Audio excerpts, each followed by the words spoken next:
and welcome back to another video. Today I'm going to be doing the Courtship Book Tag because Valentine's Day is almost here or is here or has passed depending on when I upload this, but Valentine's Day is around the time that I'm filming this.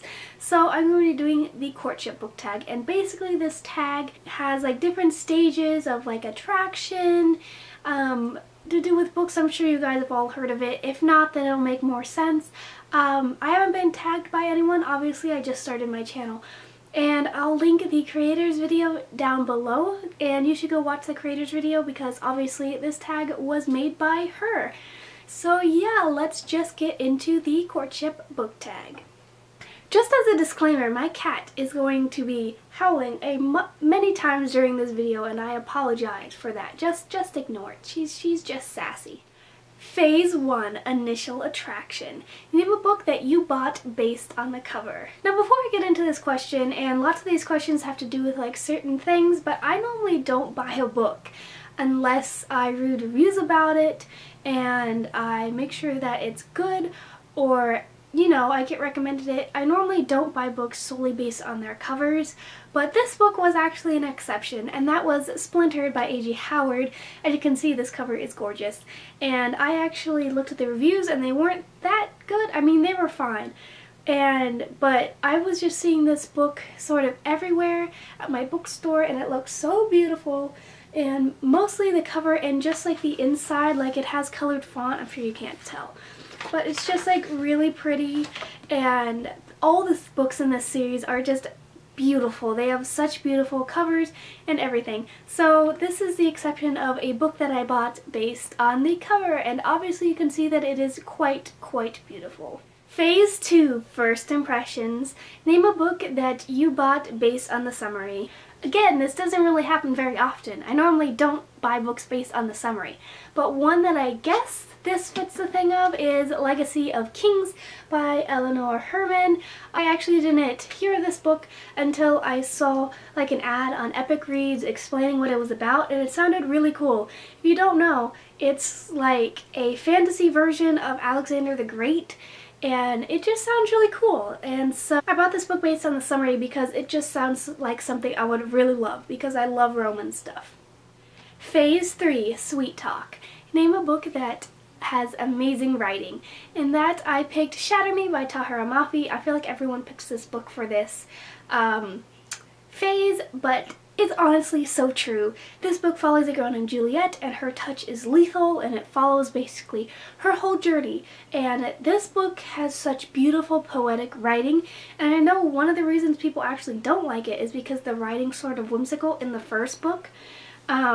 Because as the series progresses, like the last book, which is called Ignite Me, it doesn't really have the same sort of poetic writing as this one does. It sort of gets more like practical and all that stuff. But this one has such poetic writing, as you can see even on the cover. It like has phrases that are crossed out and like thoughts that she doesn't want to think about and she has to cross them out.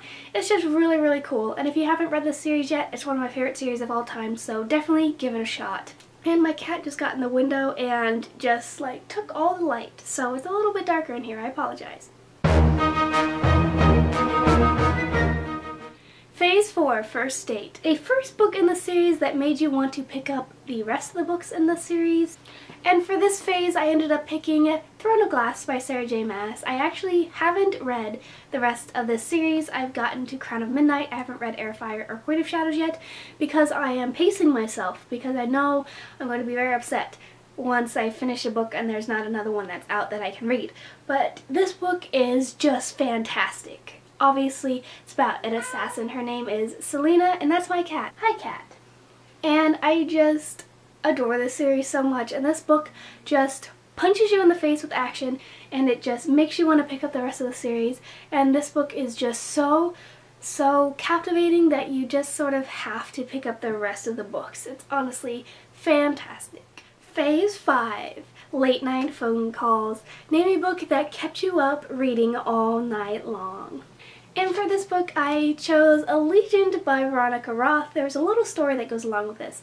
This is one of the first YA series that I ever read, and I was obsessed with it.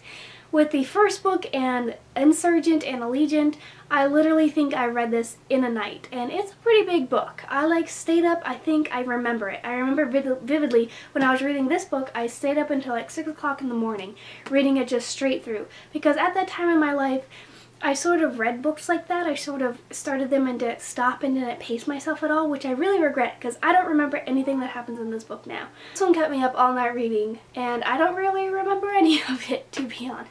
Phase 6, always on my mind. Name a book that you just could not stop thinking about. And for this I have In the Afterlife by Alexandra Bracken. This is the final book in the Darkest Minds series.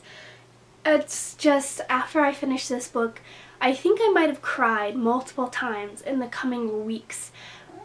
I cried so much. I like even started crying at school just because the series was over, and I missed all the characters so much. I still think about it. Whenever I think about it, my heart hurts because I just think about how much I adore all these characters and how they were just so amazing, and I'm still thinking about them. So definitely this is one that I am currently thinking about and that I've been thinking about ever since I finished it. It's just fantastic.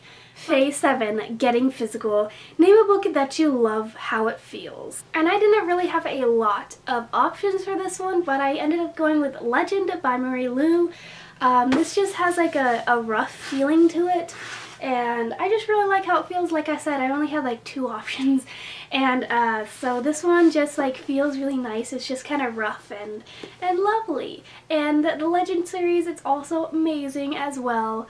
So yeah, this one feels really nice. Phase 8, Meeting the Parents. Name a book that you would recommend to your friends and family. This one is a very obvious one, but that's Harry Potter by J.K. Rowling. Literally none of my family has read this book, or they have and they like thought it was stupid, which I think is a sin. Especially like my mom and my dad. I feel like they would really like this. So I would recommend this one. I know it's generic, but yeah, they haven't read it and I need to get them to read it. Phase 9, Thinking About the Future. Name a book that you see yourself rereading many times in the future. And I'm going to have to go with Pride and Prejudice by Jane Austen, because I just read this year for school and I just loved it so much. And I can see myself rereading this many times throughout my life because it's just fan-flipping-tastic. Obviously, everyone knows what this book is about. Darcy's amazing, and I love this edition of it that I got. It's very beautiful, and it's red, like the Valentine's Day. So, yeah. In Phase 10, Share the Love. Who do you tag? I don't really have anyone to tag, so anyone who's watching this, I tag you to do this because it's the Valentine's Day season, so may as well do it. May as well get on the trend that I think ended about a year ago. So, yeah. So yeah, that's the end of the Courtship Book Tag. I hope you guys all enjoyed. Thanks so much for watching. Please like, comment, and subscribe if you want to see more videos from me. And I will see you guys in my next video. Bye!